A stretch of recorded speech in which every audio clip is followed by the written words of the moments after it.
Olá, boa noite. O Rio Grande do Sul foi o autor da primeira lei que regulamenta a utilização do software livre em um estado brasileiro.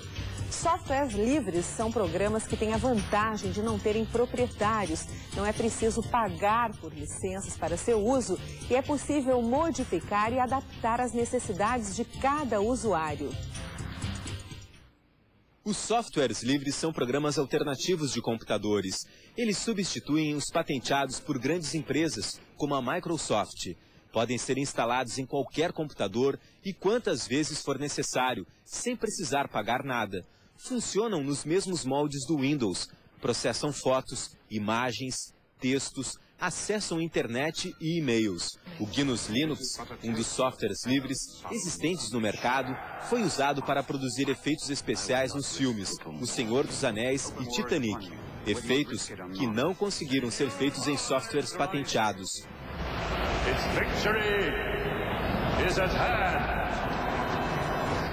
No mundo inteiro, há 30 milhões de usuários, incluindo empresas públicas e privadas, que usam programas alternativos de computadores.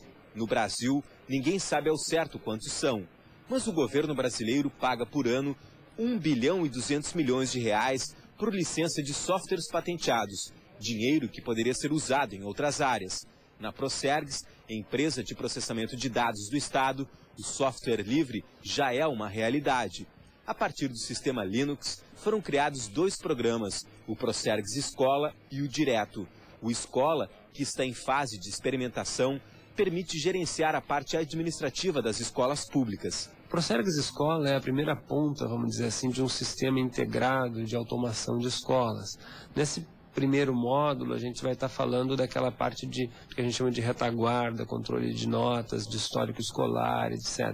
Além desse módulo específico, a gente tem, por exemplo, automação de laboratórios, que permite às crianças utilizarem a informática e a internet e estarem atualizadas, incluídas digitalmente, preparadas para um mercado de trabalho que cada vez mais demanda o conhecimento desse ferramental.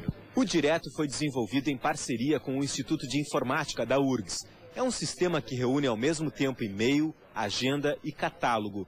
Ele foi implantado no Terceiro Exército e nas repartições públicas dos estados do Rio Grande do Sul, Santa Catarina e Paraná. O Direto foi iniciado pela Companhia de Processamento de Dados do Estado, a Procergs, há uns 2, 3 anos.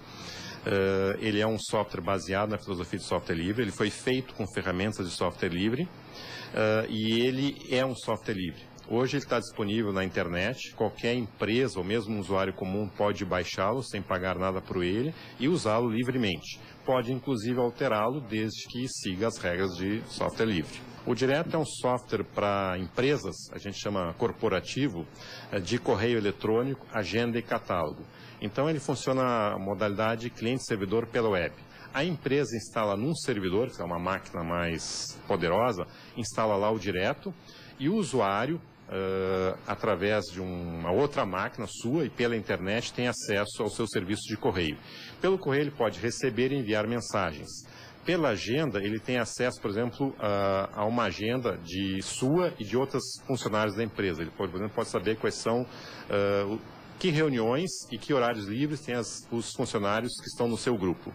E pelo catálogo, ele tem acesso a uma série de informações que são públicas de todos os funcionários da empresa. Na URGS, os softwares livres são usados em diversas áreas de pesquisa. Eles servem de base para a criação de novas técnicas de trabalho.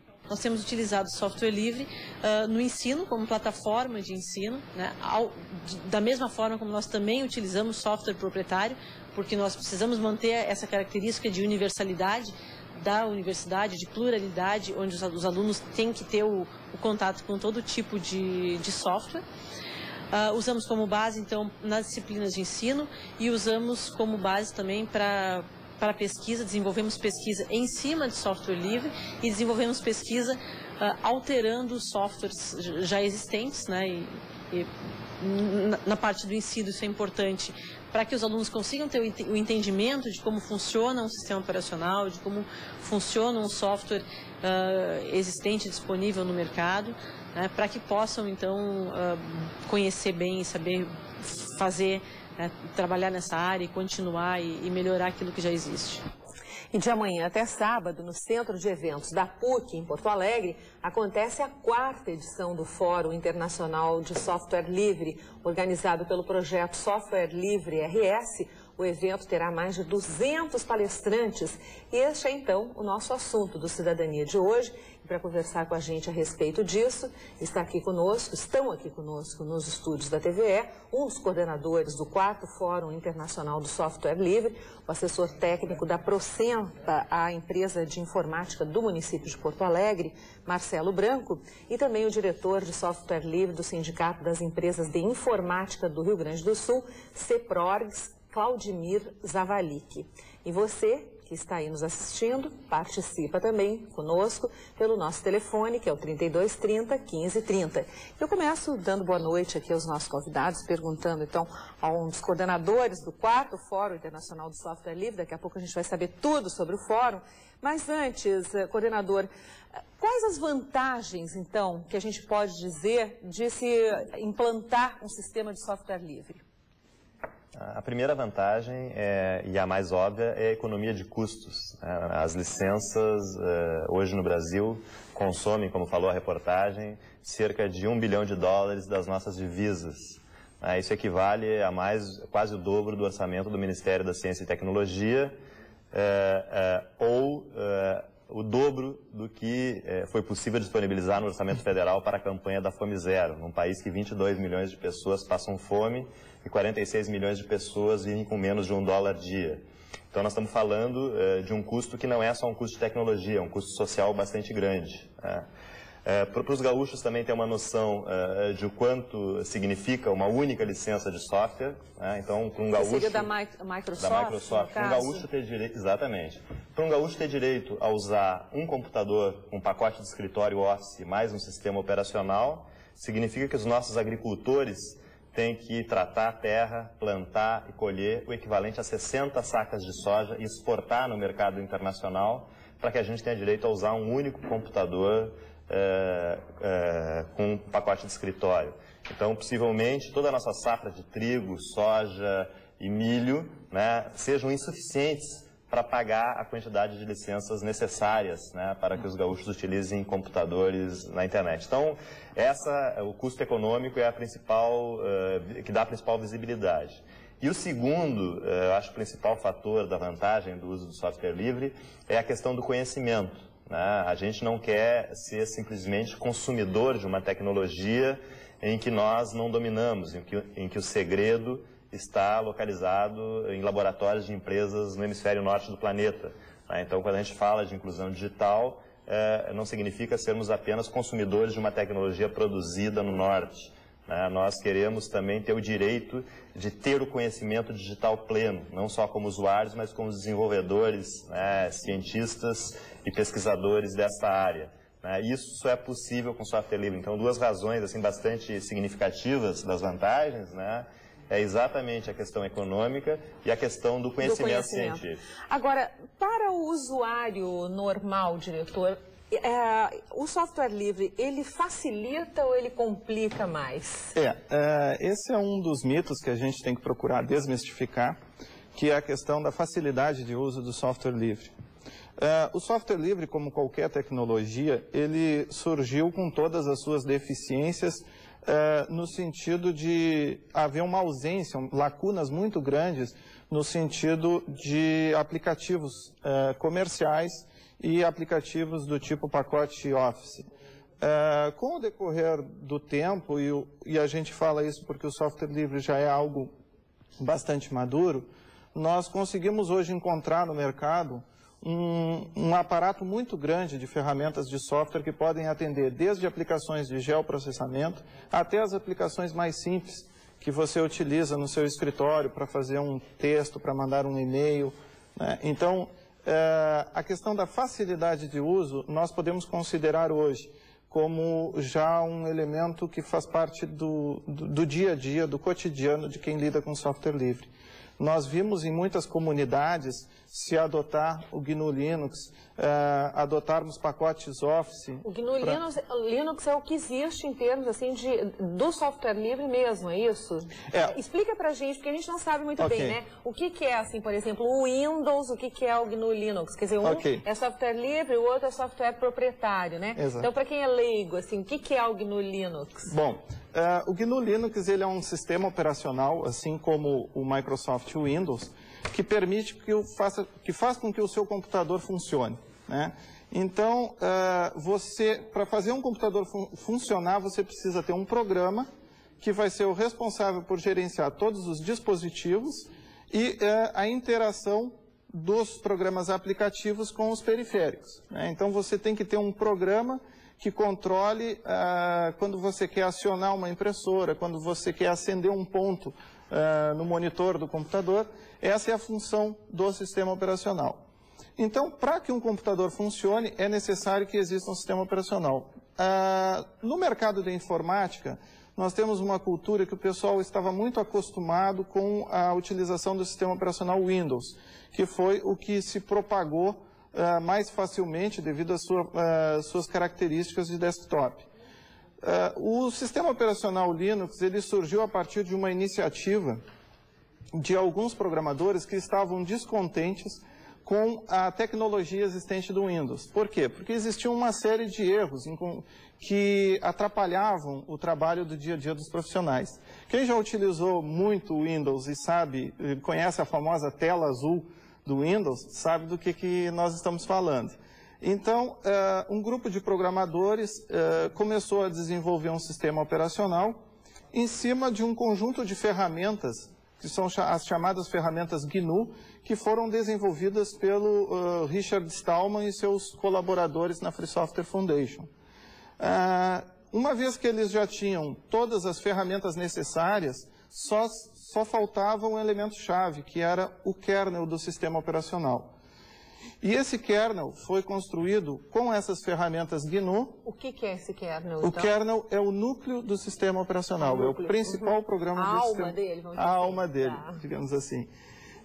E com essas ferramentas GNU, então, um finlandês, o Linus Torvalds, ele desenvolveu o kernel do Linux e, seguindo a filosofia GNU, todos esses programas que eram criados, eles eram disponibilizados na internet, para que outras pessoas pudessem acessar esse código-fonte, melhorar ele e disponibilizar novamente para outras pessoas. Ou seja, tudo aquilo que quando a gente fala de Windows, a gente copia e é pirataria, no caso do GNU Linux, não é pirataria. Não é pirataria. Acaba com a pirataria. Exatamente. É isso? Para a gente entender assim, leigamente, é mais ou menos por aí. Exatamente. Fazendo uma analogia bem simples, seria algo do tipo: você recebe uma receita de bolo e aí você tem a liberdade para fazer um bolo melhor em cima daquela receita, né?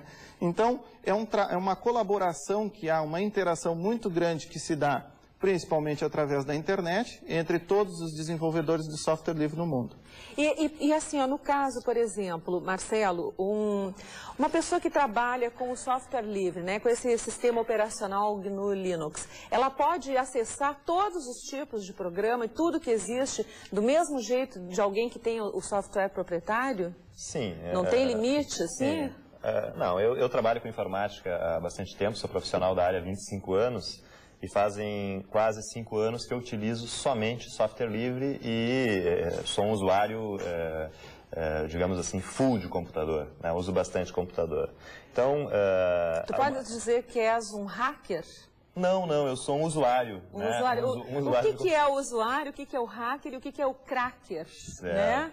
Que são 3 tipos de pessoas que trabalham com a internet. O que significa isso? O hacker, essa palavra tem origem, né, dos eletrônicos na década de 60, né, na década de 50, que além de usar transmissores de rádio, né, queriam construir os transmissores. Então, essa cultura de não se conformar em ser simplesmente os usuários, mas também enxergar por dentro a máquina e transformar ela a partir de uma original. Entrar no kernel, como fala o diretor, entrar na alma. Então, quem montava transmissor de rádio, né, eram os hackers. E com o passar do tempo, a ciência da computação incorporou esse termo, né, como o termo dos programadores de computadores que não se conformavam apenas em usar o computador. Mas era um termo pejorativo, as pessoas achavam que os hackers eram bandidos. Não, inicialmente não.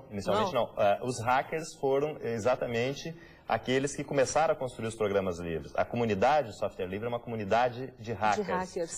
Então o Linus Torvalds é um hacker, o Richard Stallman é um hacker, temos muitos hackers no Rio Grande do Sul, Marcelo Tossati, que é um brasileiro de 18 anos que hoje controla o núcleo do sistema operacional Linux, é um hacker, né? E o nosso encontro é um encontro que a maioria dos presentes são hackers, né? Com o tempo, por desinformação, né, os grandes meios de comunicação passaram a chamar, né, os invasores de redes de computadores, os ladrões de cartão de crédito, os programadores que fazem vírus de computadores também de hackers, né, por falta de informação. A comunidade de software livre, ela quer desfazer esse mal-entendido, né? Então, e esses malvados são os crackers. São os crackers. Então, quer dizer, tem hackers do bem e os crackers que são do mal. Os crackers são do mal. Então, os crackers são aqueles que fazem os vírus, quebram a segurança das redes, né, invadem a privacidade dos usuários. Pois é, com relação a isso, até eu queria te perguntar o seguinte, porque a gente viu ali na reportagem o professor da URGS falando a respeito das pessoas que se utilizam das ferramentas do software livre, desde que respeitem as regras do software livre. Então, quer dizer, hoje a comunidade, seja de hackers, seja de usuários do software livre, tem regras. Que regras são essas? São regras que são do plano ético. Então, por exemplo, mesmo que um hacker tenha possibilidade e conhecimento para invadir uma rede, ele nunca faz isso, né? Senão ele não é bem visto na comunidade, pode ser expulso da comunidade. Então tem um conceito ético bastante forte, né? E tem regras legais. O software livre ele é protegido por uma licença que é um copyright, que é a licença pública geral, a GPL, né? Então essa licença, ela, a grosso modo, dá para dizer que é uma licença que proíbe proibir. Então, se alguém utiliza parte de um programa livre para construir um derivado, um novo programa, obrigatoriamente ele tem que devolver esse programa, oriundo de um primeiro, protegido pela mesma licença. Se ele não fizer isso, ele está desrespeitando a lei de copyright, portanto, desrespeitando a legislação. Então, os programas livres são protegidos por uma legislação, só que esse copyright não é um copyright que diz que é proibido fazer isso, é proibido fazer aquilo. Sim, é um copyright que diz o seguinte: pode copiar, pode distribuir, pode utilizar à vontade. Só tem uma proibição: é proibido proibir.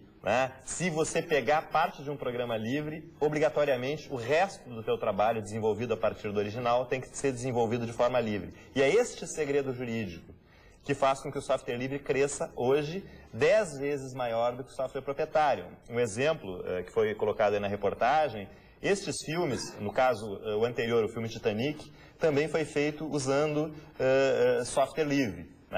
E a produtora do Titanic fez o filme usando esse sistema operacional, ela investiu na melhoria do sistema operacional. E, obviamente, o trabalho da produtora hoje está em benefício, né, das pessoas que utilizam GNU Linux nos seus computadores. Isso a gente pode dizer, então, diretor, que vamos dizer assim, a inclusão social, vamos dizer assim, essa liberdade, vamos dizer, de utilização? Eu destacaria ainda inclusão digital, né? A questão a inclusão digital. A comunidade de software livre, e aqui nós vivemos intensamente essa questão com o projeto Software Livre, ela é uma comunidade que ela age em diferentes áreas, digamos assim. Então, se você tem uma ação muito forte na questão de disseminação do conhecimento, onde nós temos hoje profissionais que se destacam no país pelo que fazem aqui no Rio Grande do Sul, nós temos também ações que são coordenadas no sentido de haver um desenvolvimento econômico do setor de tecnologia da informação no Rio Grande do Sul. E também nós temos a questão de inclusão digital. Existe todo um trabalho que é feito por vários grupos de usuários no Rio Grande do Sul, que a gente poderia citar inúmeros aqui, no sentido de levar a informática a comunidades carentes. Então, existem várias ações que são feitas por essa comunidade de software livre. Uma delas é a questão da inclusão digital. Uma questão que nos preocupa muito nesse momento, o Marcelo até pode dar um relato a respeito disso, quando se percebe que grandes empresas estão procurando utilizar a bandeira da inclusão digital para forçar que a sociedade tenha acesso a uma tecnologia proprietária que vai vincular um consumo futuro. Então, as nossas crianças, elas não podem ser utilizadas como um mero instrumento para um lucro futuro de uma empresa. Então, por isso existe uma ação forte, tanto das entidades como das empresas gaúchas, para que sejam adotadas ferramentas de software livre na educação, para que essa inclusão digital se dê com liberdade. Com relação a isso, o diretor Rodrigo, do Jardim Ipiranga, quer saber qual a média de taxas que estão pagando as escolas com softwares proprietários. Bem, na verdade é um software proprietário, né? Na verdade se utiliza, o sistema operacional mais utilizado hoje em dia é um sistema proprietário que é o Windows. Hoje uma cópia chamada Home Edition, XP Home Edition, ela está custando em torno de R$ 799. Por escola? Por equipamento. Por equipamento? Por equipamento. Por equipamento. Tá? Então, normalmente essas escolas, elas como têm um número maior de equipamentos, eles conseguem obter uma redução nos seus custos devido à quantidade. Mas mesmo assim o custo é elevado. E se você considerar, permita interromper, se você considerar também a questão do switch office, que ninguém vai ter um computador somente com Windows sem poder fazer uma planilha de cálculos ou um texto melhor elaborado. Hoje um pacote Office ele está custando em torno de R$ 2.000. Então se você trabalhar em cima de R$ 2.700, você tem um custo muito alto para a educação, que com Linux esse custo seria zero. Olha, nós temos aqui várias perguntas da Mariana de Canoas, quer saber se os softwares livres são fáceis de utilizar, quem utiliza o Windows conseguiria usar um software livre e teria que fazer, né, esse software, e não seria pela dificuldade de aprendizagem que ele de repente não vinga. Também o Lucas de Esteio quer saber se o Linux é super difícil, onde aprender a usar Linux. Ele quer saber quem foi o primeiro, né, a utilizar. Marcelo foi o primeiro aqui a utilizar? Primeiro, o software livre ele não é mais fácil nem mais difícil do que o software proprietário para utilizar. A dificuldade é a mesma, né? Todos eles, um dia alguém aprendeu. Ou num curso, ou no local de trabalho, através de instruções de colegas. E como o diretor do CEPRORGS colocou, o software livre hoje ele tem uma usabilidade bastante boa, né? Diferente do que era alguns anos atrás. Né? Então, os editores de textos, que não são um, são vários, né? Eles são muito semelhantes com o Word da Microsoft. Os editores de planilha são muito semelhantes ao editor Excel da Microsoft, por exemplo. E os navegadores de internet, né, os browsers, também são muito semelhantes aos usados. Inclusive, o primeiro navegador de internet não foi o Internet Explorer, foi o Netscape, né, e que, pela prática ilegal de monopólio, a Netscape encontrou dificuldades de dar continuidade ao seu navegador, e entregou o código-fonte para que a comunidade de software livre fizesse um navegador livre, que hoje é o Mozilla, né, que é um navegador com uma qualidade muito superior, inclusive, ao navegador Internet Explorer. Com relação a isso que tu falas, o Ricardo da Cavalhada quer saber quais as vantagens do Linux em casa e quais as desvantagens e limitações dele em relação ao Windows. Bom, pode responder, pode responder. Vamos fazer um ping-pong. Eu queria citar a primeira vantagem para o usuário doméstico, é a questão de vírus. Tá? Então, para quem utiliza Linux, não está sujeito à ação de vírus de computador.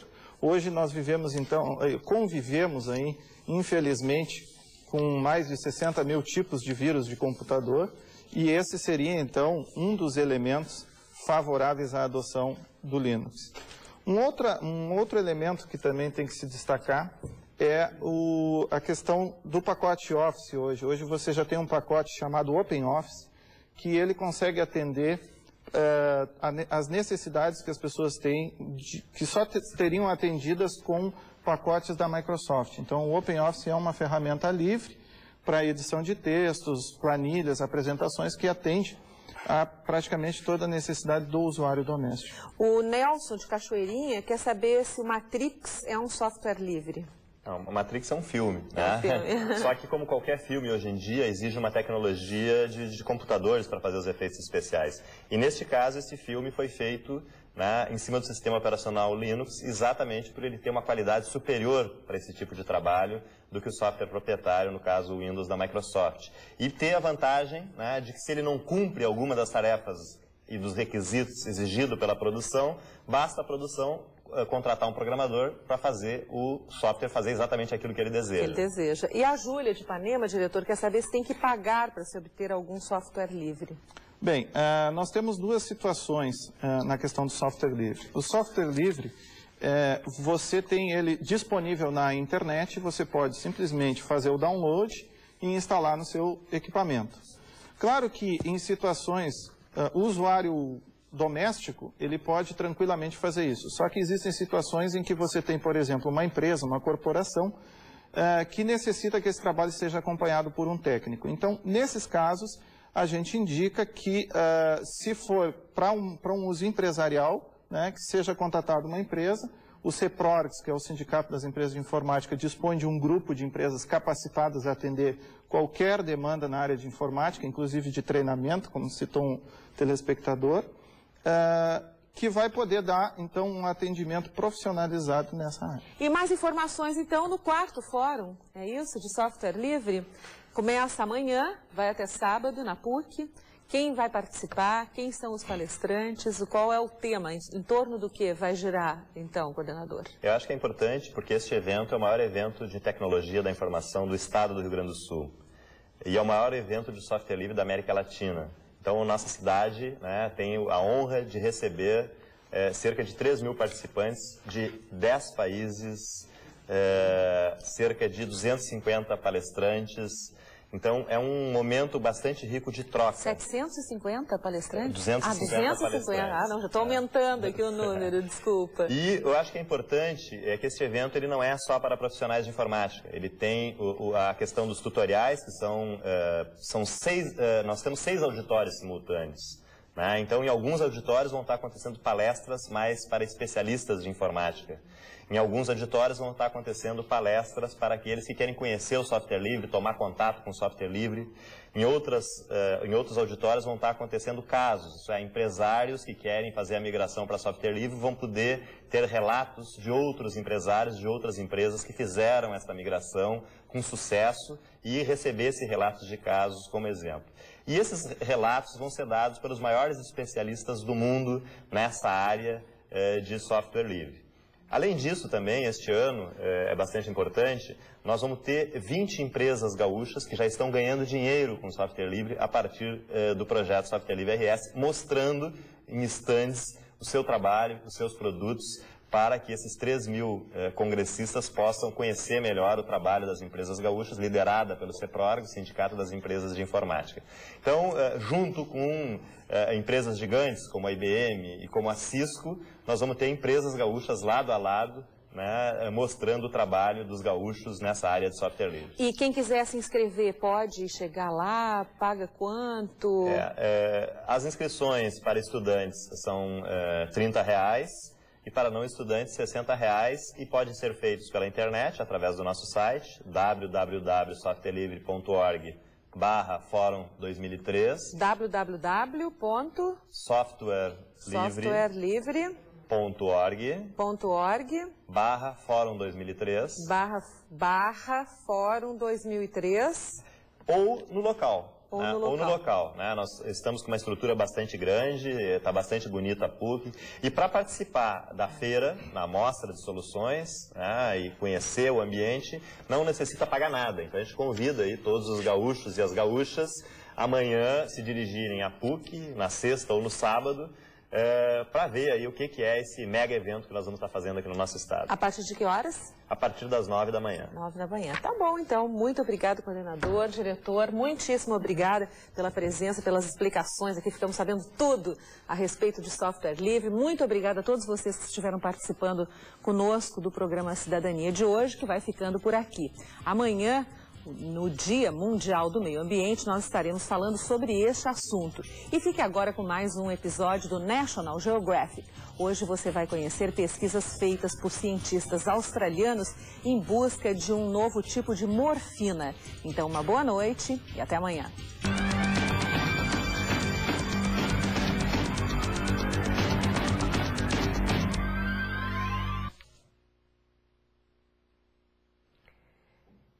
Mais de 3.000 pessoas de 11 países estão em Porto Alegre para discutir sobre a democratização das tecnologias. É o 4º Fórum Internacional do Software Livre, que começou agora há pouco no Centro de Eventos da PUC. A repórter Angélica Coronel está lá e nos dá ao vivo mais informações. Angélica.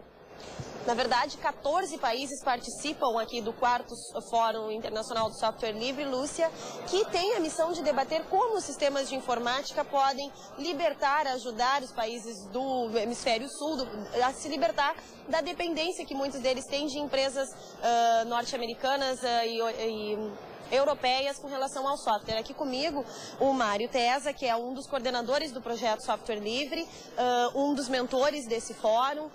Mário, não necessariamente o software livre é um software grátis. Isso é importante que as pessoas entendam assim, o que é a vantagem, como é que o software funciona, o software livre.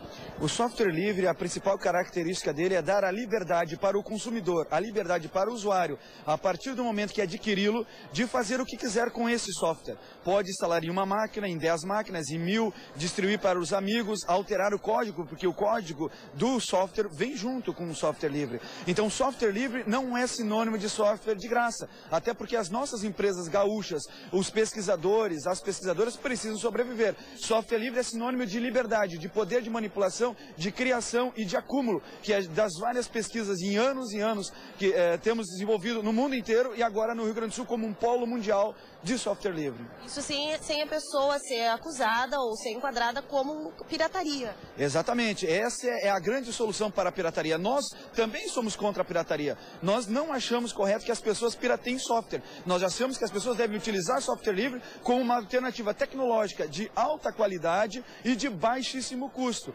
Então, se a sua empresa, se a sua escola ou se você em casa usa software não legalizado, use software livre. Com ele você não terá problema de pirataria. E como é que está o mercado, a produção de softwares livres? Assim, é uma demanda ainda grande, importante? As empresas já conseguem suprir esse mercado? Essa é uma grande questão. O mercado ainda, as empresas não conseguiram atender à demanda. O Rio Grande do Sul tem se caracterizado, apesar da pouca divulgação ainda, como um polo produtor. Para o telespectador ter uma ideia, a União Europeia está considerando uma proposta do projeto Software Livre do Rio Grande do Sul, que junto com outras entidades e universidades do mundo e outras empresas, em junho vai decidir se aceita a nossa proposta. Se aceitar, o Rio Grande do Sul estará trazendo euros. O projeto Software Livre trará euros para as empresas do Rio Grande do Sul que trabalham com software livre. Isso demonstra que há uma demanda internacional, mas não há oferta. E nós estamos tentando cumprir esse caminho. Cada vez mais empresas, universidades gaúchas, ofertando soluções para o mercado brasileiro e mundial. Rapidinho, uma palavra, como é que vai ser a edição deste ano do Fórum? Quais são os objetivos?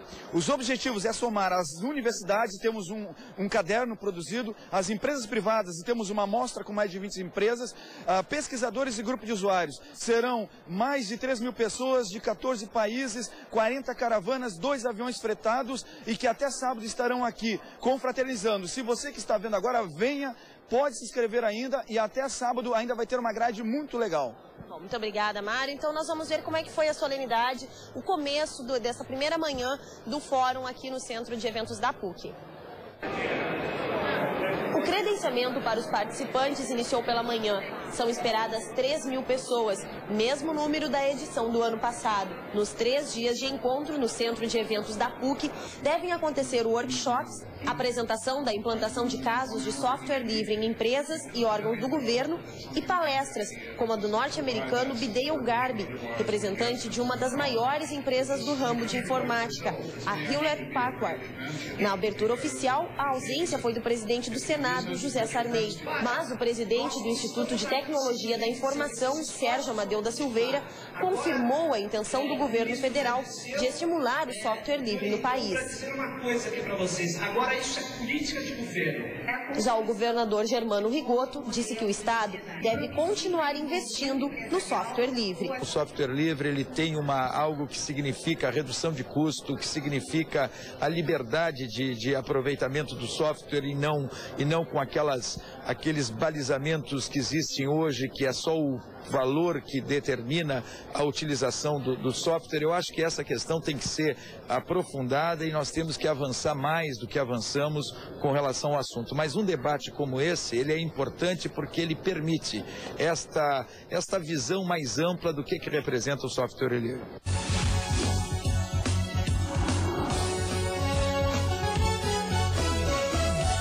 Alternativas que reduzem os custos do acesso à informática estão sendo apresentadas em um encontro internacional em Porto Alegre. A tecnologia desenvolvida aqui no estado pode ser vendida para a União Europeia. Escrever e guardar textos no computador, fazer desenhos, ter acesso à internet, tarefas possíveis graças aos softwares ou programas de computador. Nas escolas municipais de Porto Alegre, os programas convencionais foram trocados por softwares livres, que podem ser copiados sem custos. Uma economia de R$900 mil. Essa redução implicou na possibilidade de a gente estar abrindo novos ambientes nas escolas e permitindo acesso para um número maior de crianças. O problema para os usuários domésticos é que a variedade de softwares livres em português ainda é pequena. Mas isso vai mudar se depender das mais de 3 mil pessoas que estão em Porto Alegre para o Fórum Internacional. Gente que veio do mundo inteiro compartilhar tecnologia. Daqui saem ideias como os programas de administração pública que um grupo de gaúchos está negociando com a União Europeia. Para o Brasil, o desenvolvimento de softwares livres pode representar a economia de parte do $1 bilhão enviado todos os anos para empresas estrangeiras, como permissão pelo uso dos programas convencionais. Estaremos exportando soluções e trazendo divisas para o Brasil e para o Rio Grande do Sul.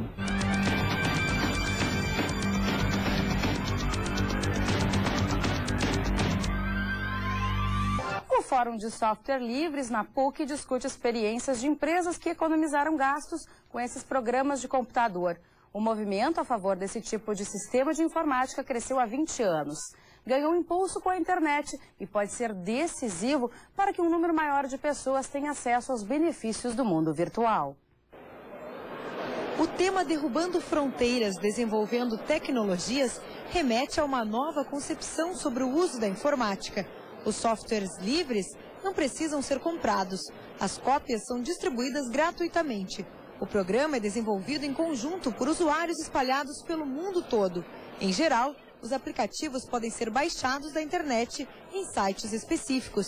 O software livre é o contraponto aos programas de grandes empresas como a Microsoft. A grande questão está em a gente se libertar do Windows. Essa é a grande questão. Só para ter uma ideia, um Windows mais Office no mercado internacional custa $700. Significa que um agricultor gaúcho tem que plantar, tratar a terra, colher 60 sacas de soja, exportar no mercado internacional para que apenas um gaúcho tenha direito a usar um computador. Qualquer nação, para se desenvolver, precisa ter conhecimento daquilo que consome. Com software proprietário, o código é fechado e é de propriedade de empresas do hemisfério norte. Portanto, eles nos enxergam como simples consumidores de uma tecnologia que eles detêm. A inclusão social passa pela inclusão digital? Sim, inequivocamente. A inclusão digital é uma parte fundamental para a inclusão social. Hoje nós temos um novo tipo de analfabetismo, que é o analfabetismo digital, que deixa fora do acesso milhões e milhões de pessoas pobres, e que se elas não tiverem acesso às tecnologias da informação, elas estão fadados a continuarem pobres pelo resto da vida. Mas não são só as empresas públicas e privadas que podem ser beneficiadas com os programas gratuitos. O usuário doméstico também fica livre da pirataria. Ele pode ser copiado livremente. E muitas empresas no Rio Grande do Sul vêm utilizando o software livre. No caso das lojas Colombo, das lojas Renner, das lojas Quero Quero, do Banrisul, da Universidade Estadual do Rio Grande do Sul, todas as escolas públicas municipais utilizam software livre na sua estrutura. Neste workshop foi apresentada a experiência de uma fabricante de máquinas agrícolas. Ao optar pelo software livre, a empresa economizou 50% no seu sistema de informática. Quando um servidor falhar, eu consigo que o outro assuma o ambiente de produção da empresa, para que a empresa não fique parada, não fique sem ter, no caso da Engines, toda a produção dela, de tratores, de motores, parados na empresa toda, né? A gente consegue continuar trabalhando sem ter problemas.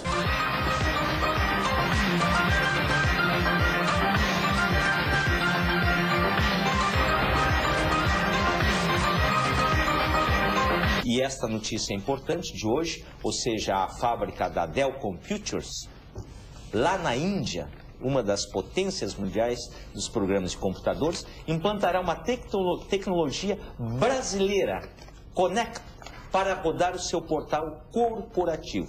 A Connect de Porto Alegre já é responsável pela intranet da Dell no Brasil. Você sabe que a Dell é um pouquinho nossa também, está aqui, aí em Eldorado do Sul, e, portanto, é uma notícia. Tu tens uma outra também aqui em relação desse encontro de softwares e livres que está acontecendo aqui em Porto Alegre em relação à IBM, é isso? Que gerou um grande negócio. Então vamos lá.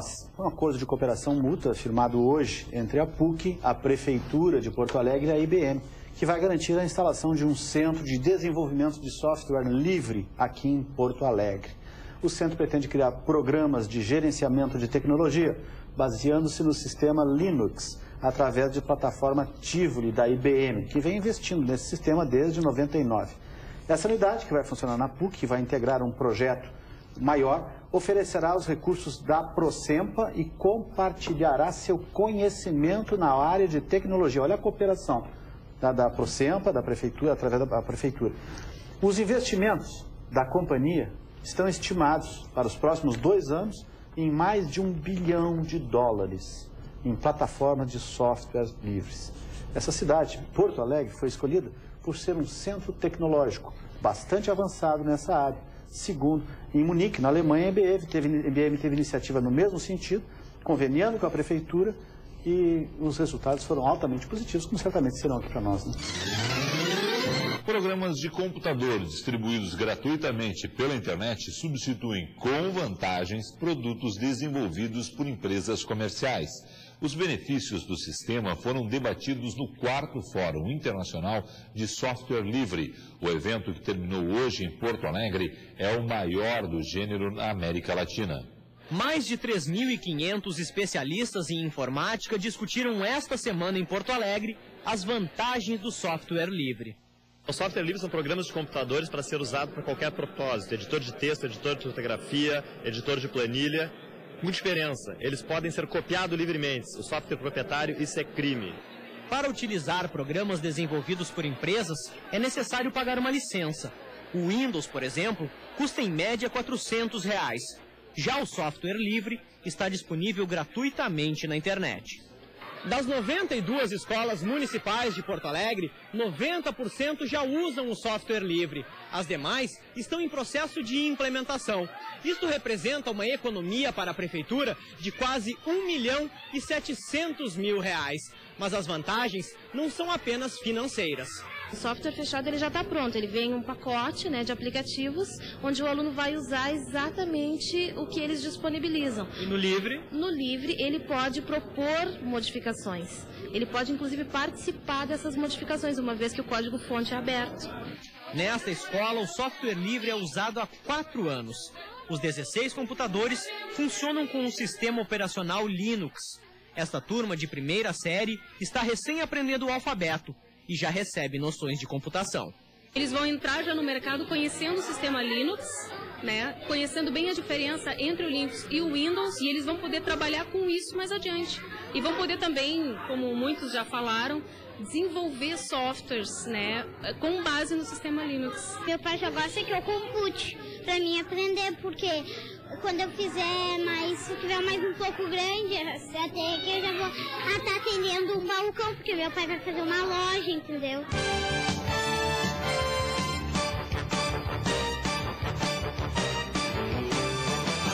E o de Ricardo Orlandini. Oferecimento Porto Web, o provedor da cidade de Porto Alegre.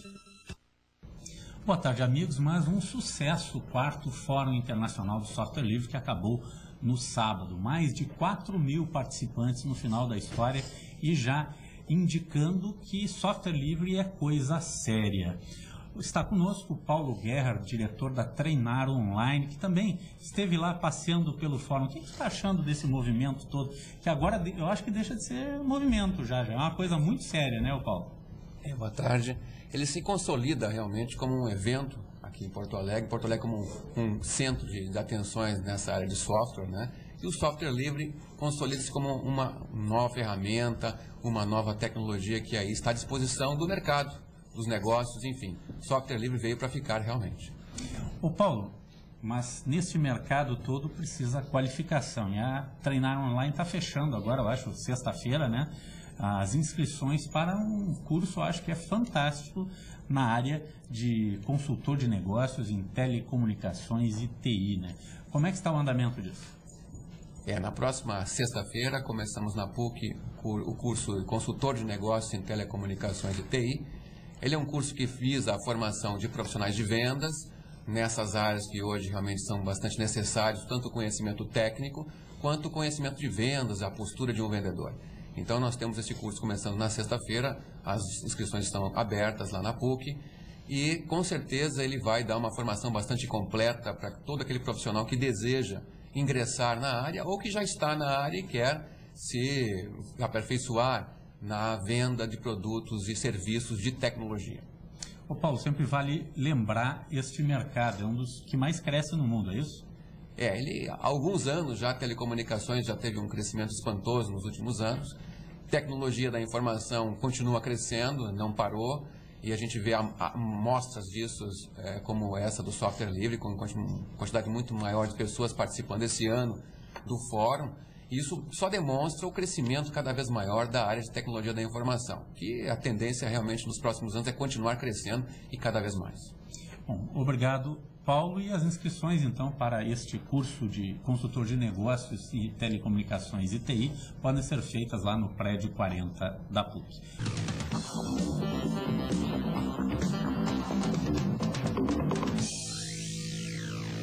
É livre, mas não é de graça. Marcelo Branco, consultor em tecnologia, boa noite, bem-vindo ao Estúdio 36. Boa noite, Túlio. Virou moda agora a questão do software livre. Vamos começar explicando o que é software livre. Já sei que não é de graça. São programas de computadores para executar qualquer tarefa, né? Edição de texto, edição de fotografia, qualquer tipo de programa que existe de forma convencional, de forma proprietária, tem um software livre. A diferença do software livre em relação ao software proprietário são basicamente 4 diferenças. A primeira é que ele pode ser usado a qualquer propósito. Né? O usuário decide como vai utilizar. A segunda e a principal é que não existe pirataria. O programa pode ser copiado livremente. Né? Então o usuário decide copiar, se quiser fazer 2 cópias, 3 cópias, numa empresa com 100 computadores, ele pode ser distribuído em todas as máquinas sem nenhuma restrição. A terceira liberdade, que é muito importante para a área de desenvolvimento da ciência da computação, para a área científica, para a área universitária, é que o código do programa vem obrigatoriamente disponível, o código-fonte, que é a linguagem que os programadores entendem, né, e que podem, portanto, alterar o programa original, modificar e melhorar. No programa convencional, o código não vem disponível, é segredo. Né? Então, só os especialistas localizados no hemisfério norte do planeta têm acesso ao código-fonte. Então, é impossível um brasileiro, né, ou qualquer usuário de computador, ou uma empresa de informática no Brasil, modificar, por exemplo, um programa do Windows, modificar o Word, melhorar, aperfeiçoar. Né? A grande Microsoft. E no caso do... Tu odeias a Microsoft também? Não, acho que a Microsoft... Tem muita gente que odeia a Microsoft. Eu não tenho nada contra a Microsoft. Se ela abrir o código-fonte do seu programa... Se o dia que o Windows funcionar, então eu vou ficar super feliz. Né? Não tem nada contra, mas se funcionasse, ia ser melhor ainda. Claro, exatamente. E os programas livres têm exatamente essa qualidade, hoje já comprovadamente superior, tecnicamente, em relação... Mas qual é a moral de se fazer um software livre? Isso é o que? É um movimento ideológico, um movimento anárquico? Porque essa atividade é uma atividade econômica. Alguém... Assim, vai perder horas, talvez meses de pesquisa em cima de um programa para liberar para todo mundo. Qual é o sentido disso? Não, eu acho assim, ele também pode gerar um momento... Ele começou com uma ideia de liberdade. Né? Então, o principal conceito, ele foi na década de 80, o início do movimento software livre, no laboratório do MIT, por Richard Stallman, que é um físico, né, que começou todo o movimento software livre e que tinha forte inspiração no movimento hippie. Né? Então, a ideia de liberdade é a origem do software livre. Mas o software livre também, ele trabalha com essa ideia de que o conhecimento humano não pode ter dono. Né? Essa ideia de que software nada mais é que uma equação matemática. Imagina se para usar o teorema de Pitágoras, a fórmula de Bhaskara, nós tivesse que pagar uma licença para alguém, e se usasse caro, 2 vezes no dia, tivesse que pagar duas licenças. É muito caro, né? O software é caro. Olha, e fala alguém aqui, eu não digo isso para fazer autopromoção, mas eu não tenho programa pirata. Eu comprei o Office de alguém, compro, porque eu não uso pirataria, porque para poder vir aqui dizer que eu sou contra. Né? Não adianta vir aqui dizer, baixa pirataria, em casa está cheio de programinha pirata. Não tenho. Agora, compro revoltado, porque é um absurdo o que custa um programa de computador. É muito caro. Só para ter uma ideia, um programa de computador Office mais um Windows é equivalente a $700 no mercado internacional. Isso equivale que os agricultores gaúchos têm que plantar o equivalente a 60 sacas de soja e vender no mercado internacional para ter direito a usar um único computador por uma única pessoa. Né? Ou os venezuelanos e os mexicanos, 23 barris de petróleo. Né? Então, a diferença, né, nessa transação internacional, no comércio internacional, faz com que o Brasil tenha um déficit na sua balança comercial de 1,2 bilhões de dólares só para que a gente tenha direito a utilizar programas de computadores com muitos vírus e muitos problemas. Né? Então, e esse valor de 1,2 bilhões é um valor considerável, é o dobro do orçamento do Ministério da Ciência e Tecnologia, é o dobro do que o governo Lula está colocando na campanha Fome Zero dentro do orçamento. Então, quando a gente fala de software livre, nós não estamos falando só de questões tecnológicas, nós estamos falando de saúde, estamos falando de uma série de questões que hoje em dia são relevantes. Na questão dos medicamentos, por exemplo, o governo brasileiro resolveu tomar uma atitude drástica, quebrou as patentes, copiou e fez aqui, e isso forçou os grandes laboratórios a baixarem preços. O software livre está pressionando de alguma forma também essas grandes empresas de software para que os preços fiquem numa esfera mais realista? Não, sem dúvida. O software livre é uma revolução na área da tecnologia. O software livre e a internet são criaturas feitas pelos mesmos criadores. Né? Então, a origem da internet e a origem do software livre são feitos pelas mesmas pessoas, pelos mesmos desenvolvedores. Imagine se a gente tivesse que pagar para utilizar os protocolos da internet, os protocolos IP, etc.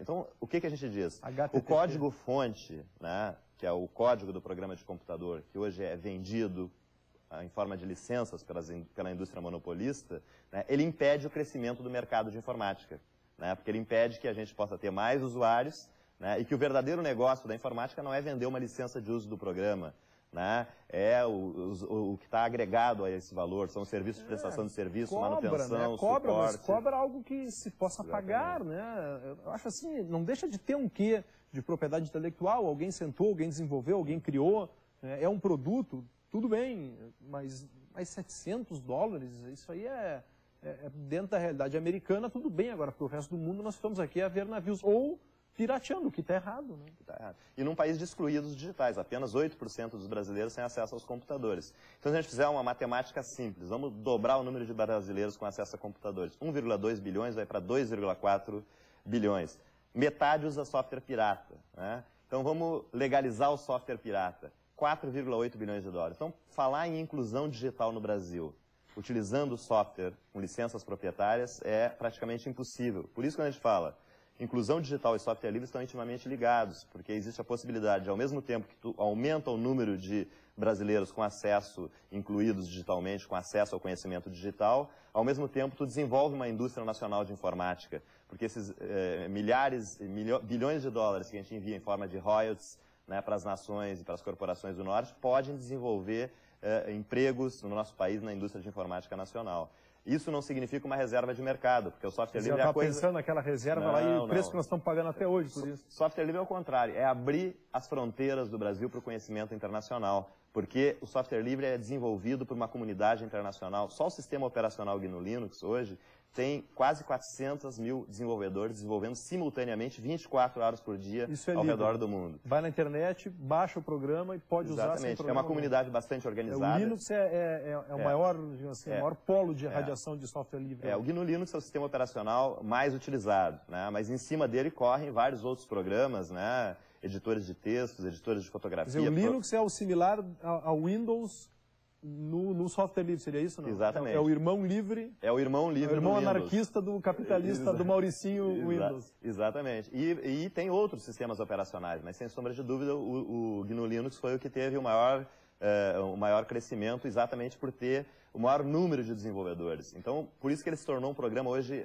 dos mais robustos do ponto de vista tecnológico. A NASA, a Boeing, o sistema de defesa americano, os porta-aviões nucleares americanos utilizam o GNU Linux como sistema operacional. Exatamente porque, imagina, tu está lançando um míssil nuclear e dá tela azul, né? Religue o computador, erro fatal, né? Então, exatamente porque o código-fonte estando disponível, é possível que ele seja auditado por milhares de pessoas, então as falhas são corrigidas muito rapidamente.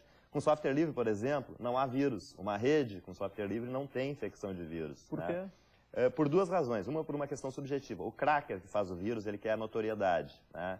Então ele desenvolve um vírus que fica meses causando problemas para todo mundo no planeta inteiro. Então ele fica satisfeito com isso. Isso quando ele não pertence à própria empresa que vende a vacina. Exatamente, né? a empresa do antivírus, né? E eu acho que é importante, então, essa diferença. O software livre, um defeito, quando ele é anunciado, porque é feito por humanos também, então também tem bugs, também tem defeitos, né? Ele é corrigido em questões de horas. Né? Então, o cracker, por uma questão subjetiva, não tem interesse em fazer um vírus que, quando ele acordar no outro dia, já vai estar corrigido o problema. Né? E além da própria arquitetura do sistema operacional GNU Linux, né? Uma arquitetura que não permite... Um vírus nada mais é que um programa executável, um programa que vai ser executado. Né? No GNU Linux, o usuário não tem poder de executar um programa não autorizado pelo administrador. Então, se entra um vírus na partição do usuário, esse vírus não infecta a máquina e não se espalha pela rede. Então, por essas duas razões... Com o software livre, não há o custo, né, dos vírus, porque os vírus é um custo para uma rede, é um custo para um administrador, é um custo para quem faz negócios através da internet, que fica com o seu sistema parado. Né? Então, o software livre ele tem essa característica, né, de garantir um tempo de rede em funcionamento muito maior do que com software proprietário. Bom, o pessoal que quer dar uma passeada, de repente até buscar um programa desses para baixar, isso aí se encontra onde na internet? No nosso site tem vários links que indicam vários caminhos, né? Software livre não tem um único caminho, um único monopólio. O Linux ele é fácil, dá para baixar pela internet. Dá para baixar pela internet. É muito pesadão, não? Não, é possível baixar pela internet, mas é possível também conseguir através de CD. Tem as distribuições comerciais que vendem o CD, vendem a mídia, né? E eu acho que isso é muito importante. E eu acho que o importante disso é que quando a gente trabalha com software... Só te fazer uma pergunta, desculpe te interromper. Eles são compatíveis? Eu posso trabalhar Linux, Windows, Linux? Posso pegar documento de um, passar para o outro, e-mail, tudo? Eles conversam entre eles? Conversam entre si. Numa máquina é possível fazer uma instalação dual boot, isso é, tu instala o Linux e o Windows. Quando tu liga a máquina, a gente pergunta, você quer usar o Linux ou o Windows nesse momento? E do lado Linux, tu está usando, na partição Linux, tu enxerga todos os teus arquivos do Windows. Né? Vamos supor que tu instale somente o Linux, não quer saber mais do Windows. Pode ler documento .doc? Pode. Pode ler documento do Excel? Pode. Pode ler documento do PowerPoint? Pode. Isso, eu posso rodar programas do Windows na base Linux? Nem todos, a maioria não. Essa é a restrição da Microsoft. Os programas feitos em software livre rodam no Windows. Mas o do Windows não roda. O do Windows não roda. Essa é a questão do monopólio. Vão ter que vir para a briga.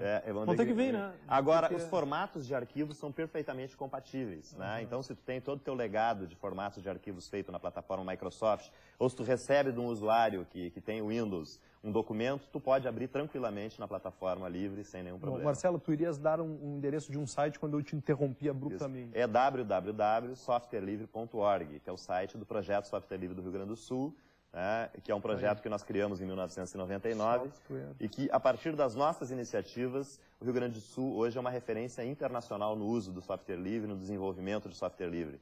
Nós realizamos aqui no estado 4 fóruns internacionais, que é o maior evento de software livre do mundo, né? E temos várias realizações a partir da criação desse nosso projeto. Por exemplo, o Banrisul foi o primeiro banco no mundo a usar nos caixas eletrônicos software livre. Isso deu mais segurança, mais estabilidade para os caixas eletrônicos do Banrisul. A UERGS, a nossa universidade estadual, usa praticamente em toda a sua estrutura, para alunos, professores, sistema de gestão, software livre. As lojas Colombo, as lojas Renner, as lojas Quero Quero, usam na sua estrutura totalmente baseada em software livre. Estamos ganhando terreno. Estamos ganhando terreno. Legal. Marcelo Branco, consultor em tecnologia, muito obrigado pela tua presença aqui no Estúdio 36. Sorte e sucesso, viu? Tu és um idealista da causa, né? Temos muitos. E o mais importante é que a nossa ideia do Rio Grande do Sul hoje se espalha para o Brasil todo. Nós lançamos aqui no Rio Grande do Sul o projeto Software Livre Brasil, né, com apoio das universidades, dos empresários que atuam nesse mercado. dos grupos de usuários e dos governos, com apoio do governo federal agora. E dia 19 e 20 de agosto, em Brasília, no Congresso Nacional, com a presença do senador José Sarney, do presidente da Câmara, João Paulo, né, do ministro Gilberto Gil, do ministro José Dirceu, nós vamos estar lançando o projeto Software Livre Brasil, que é exportar a nossa iniciativa do Rio Grande do Sul para o Brasil, para que o Brasil seja uma referência na área de tecnologia. Legal, obrigado pela presença, parabéns pelo trabalho, sorte e sucesso. Abraço, boa noite.